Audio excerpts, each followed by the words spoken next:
Can someone please explain to me why we're counting the Eagles out? Like, can someone please explain to me why we are still counting the Eagles out even after this win against the Raiders? Like, I get the Raiders are barely a professional football team. Like, I get that it's basically JV versus varsity, but the Eagles beat the Raiders not playing their best ball. Jalen Hurts beat the Raiders not playing his best ball. AJ Brown beat the Raiders not playing his best ball. The Eagles not only beat the Raiders the way they were supposed to score-wise, but they also did that not even at their final form, not even at their peak form. Can someone please explain to me why we are counting the Eagles out? I get the Chargers game was rough. I get the Bears game was rough. I get that first Giants game was unbearable. I get this defense has had its moments. I know the offense is having its issues. But why are we counting the Eagles out like the NFC is a secure thing? Why are we counting the Eagles out as if the NFC is not totally wide open right now?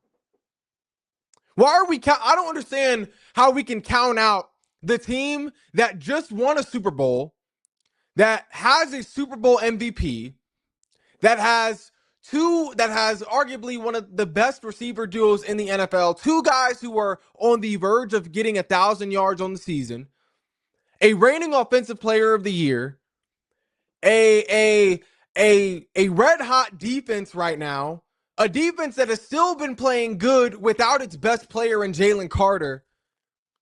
Like, can someone please explain to me why we are counting out this team? A team that is coming off of being the youngest, like a defense that is the youngest defense to ever win a Super Bowl. Can someone please explain to me what is the logic behind counting out this Eagles team this year in the playoffs? As if the NFC is a sure thing this year. As if the NFC is totally locked up. The NFC is super wide open.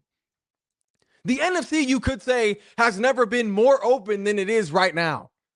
The NFC is super wide open. Like, I get the Eagles have their issues.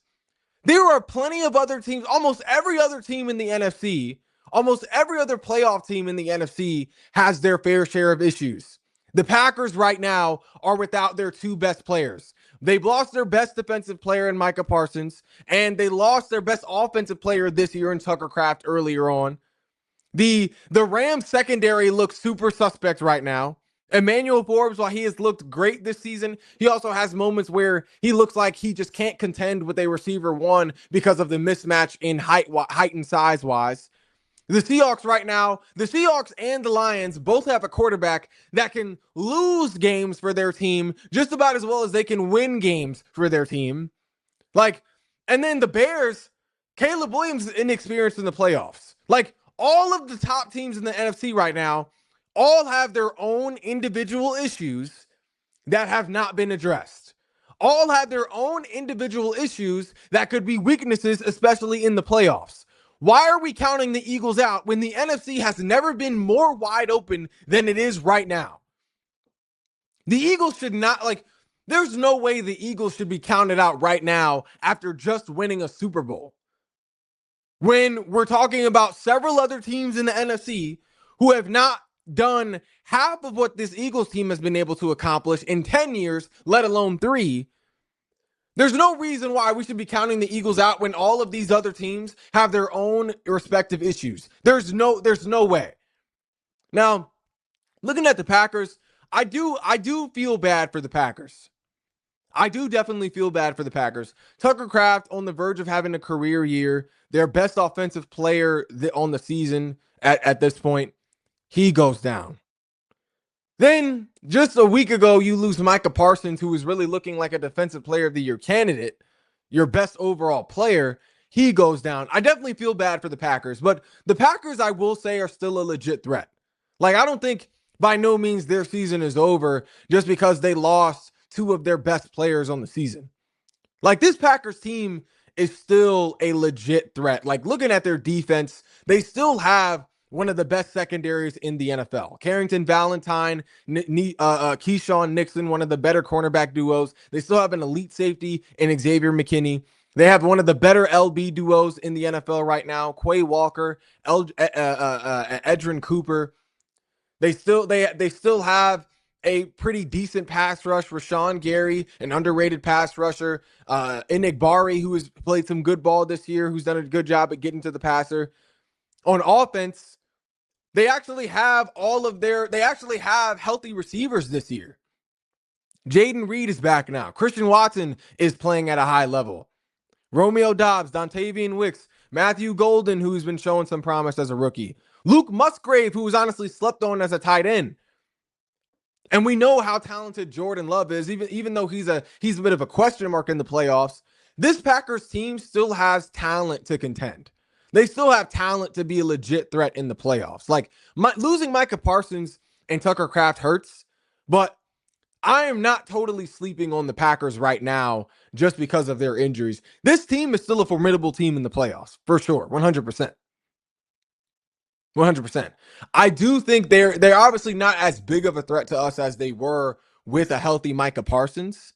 Obviously, you know, I don't see them as big of an obstacle for the Eagles, but they're still a threat. They're still a threat, and there's no question a healthy Packers team in the coming years could be very dangerous for this Eagles team. They're very well coached, at least on offense, with Matt LaFleur, even though he's been a little shaky this year. They have a talented quarterback who could be a franchise quarterback. They have talented skill players on offense around that quarterback. They have an elite running back in Josh Jacobs. They have what could be an elite defense, especially with Micah Parsons on the field. This Packers team, honestly, a healthy Packers team, could be the toughest competition, the Eagles' toughest competition in the conference, aside from maybe the Commanders and I would say the Rams. That's going to be the toughest competition for the Eagles in the next 2 to 3, maybe 4 years, is going to be the Packers alongside the Commanders and the Rams, for sure. A healthy Packers team, 100%, could give the Eagles a run for their money. But the Packers definitely still have enough talent to contend. The Packers, honestly, if the Packers do fall short this year, I feel like it would be because of Jordan Love. If the Packers do when I say fall short, I just mean wildly disappoint in the playoffs. If the Packers wildly disappoint in the playoffs, it'll be because of Jordan Love. The offense right now has all of their receivers healthy for really the first time, I feel like, in a while, at least in recent years. Christian Watson right now, their receiver one, is playing at a high level. Jaden Reed is back, who we know is capable of those big plays, those big catches, especially winning in those 50-50 ball situations. Dontavian Wicks, who has been able to show some improvement and some promise in light of the injuries. Romeo Doubs, Luke Musgrave, who is honestly slept on at that tight end position. They have an elite running back in Josh Jacobs. If this team wildly disappoints in the playoffs, I feel like the fingers have to point at Jordan Love, because we've seen Jordan Love fall short in the playoffs before. We have seen Jordan Love not rise to the occasion in the playoffs before, but we have also seen him succeed in the playoffs. We have also seen him surpass expectations in the playoffs. So Jordan Love is honestly the question mark on this offense when it comes to postseason. And I feel like if the Packers do disappoint in the playoffs, it'll be because of Jordan Love.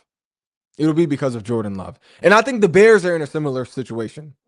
The Bears are definitely in a similar position where it's really on the quarterback in terms of how far this team can go. When you look at the Bears right now have just about as close to an elite defense as you can get, really, at least looking at that secondary. We're talking about a Bears defense that leads the league in takeaways, which is mainly because of that secondary. CJ Gardner-Johnson, Kevin Byard, arguably one of the best corner duos in the NFL right now with Jalen Johnson and Nashawn Wright. They have one of the better LB duos in the league right now as well, in TJ Edwards and Noah Sewell. TJ Edwards sort of always has these little quiet but productive seasons. And then can't forget they got Grady Jarrett on the D-line with Montez Sweat, who is sort of a slept-on pass rusher as well. elite, really about as close to an elite or at least great defense as you can get in the modern NFL. And then on offense, Caleb Williams really has everything he needs on offense as well. He has DJ. We know who DJ Moore is as a receiver one. Luther Burden has shown promise as a rookie. We know what Olamide Zaccheaus is capable of. Jaden Daniels was able to get to a conference championship with Olamide Zaccheaus. Rome Odunze, even though he is injured, he's not out for the whole season. He's going to be coming back at some point. Colston Loveland has looked like a standout rookie this year, especially as a tight end, one of the better looking tight ends overall this season.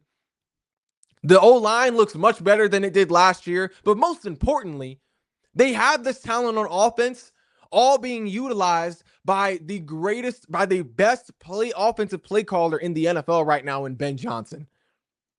100%. This Bears team has everything they need really to succeed in the playoffs. I feel like it really just comes down to Caleb Williams in terms of how far this team can go. It's on Caleb Williams as to how far this Bears team can actually go. They have the coaching, they have the defense, they definitely have the talent on offense. It's really up to Caleb Williams in terms of what he can do. The fact that he doesn't have playoff experience is really the only weakness I can look at when looking at the Chicago Bears team, because like it's really like you don't know what to expect. When we're talking playoffs, Caleb Williams is still a rookie.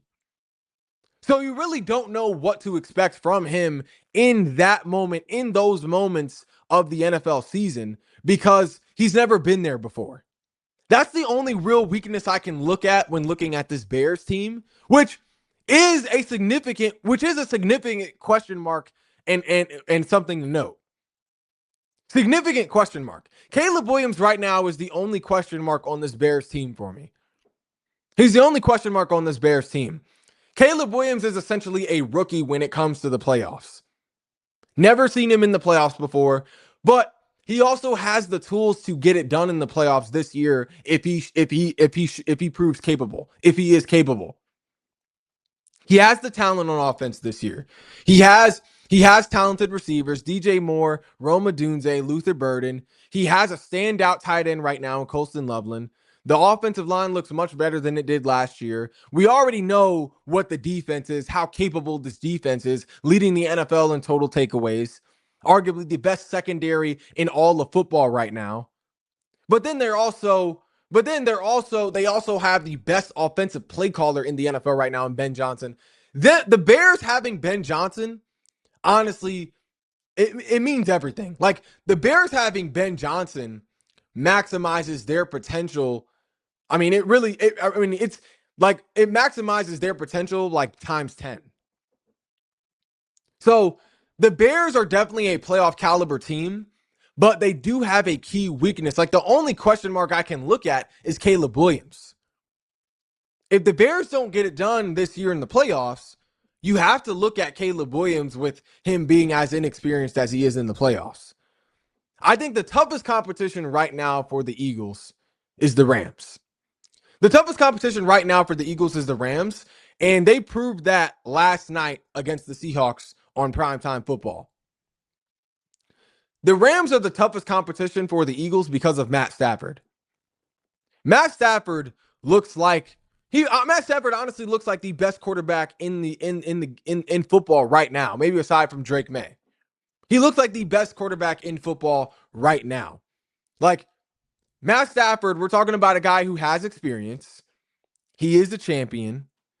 He is a guy that rises to the occasion in those crunch time moments of the game. Maybe not against the Seahawks this past night, but in general, that's the type of guy he is. That's the same guy who also has two elite receiver ones in Puka Nacua and Devontae Adams. Same guy who has a high-powering offense that is on the field when he is not, that is capable of making big plays. Talented secondary, talented pass rush with Jared Verse and Byron Young and Kobe Turner. The Rams are definitely the biggest competition for the Eagles, and it's mainly because of the guy they have in the pocket in Matt Stafford. 100%. Like, Matt Stafford, honestly, watching this Rams and Seahawks game, it honestly showed me why I would rather play the Seahawks in the playoffs than the Rams. I would much rather see Sam Darnold and the Seahawks in the playoffs than I would Matt Stafford and the Rams, because I know Sam Darnold is liable to lose the game for the Seahawks just as much as he can win the game for the Seahawks, if not more so. Like, if anything, Sam Darnold may be a little more liable to lose the game for the Seahawks than to win the game for the Seahawks. Two turnovers, two airhead turnovers for Sam Darnold against the Rams defense. The Seahawks beat the Rams on Thursday Night Football, but Matt Stafford beat Sam Darnold on primetime football. Like, there was nothing Matt Stafford, 457 passing yards, 3 touchdowns. Matt Stafford did whatever he wanted to do against the Seahawks defense for the most part. 0 turnovers. Matt Stafford vastly outplayed Sam Darnold and could easily do so in the playoffs. I would much rather see Sam Darnold in the playoffs than Matt Stafford. Sam Darnold last night looked like he does in the playoffs. Like, the way Sam Darnold played against the Rams is what I expect to see from Sam Darnold in the playoffs. At least more likely to see that from Sam Darnold than Matt Stafford. Now, even though I would much rather see Sam Darnold in the playoffs than Matt Stafford in the playoffs, because I know Sam Darnold is more likely to lose the game, whereas Matt Stafford is more likely to win the game for the Rams, especially in crunch time. Like, the Seahawks did beat the Rams, but Matt Stafford beat Sam Darnold. The Seahawks have a better defense, but the Rams still have a good defense that is capable of making plays. The Rams are definitely the biggest competition for the Eagles this year, especially when we're looking at the postseason. But that's all we got for today's edition of No Shame with Shane. If you haven't already, be sure to like, follow, and subscribe to all of our social media platforms, and I'll be back later on with more Shameless Takes.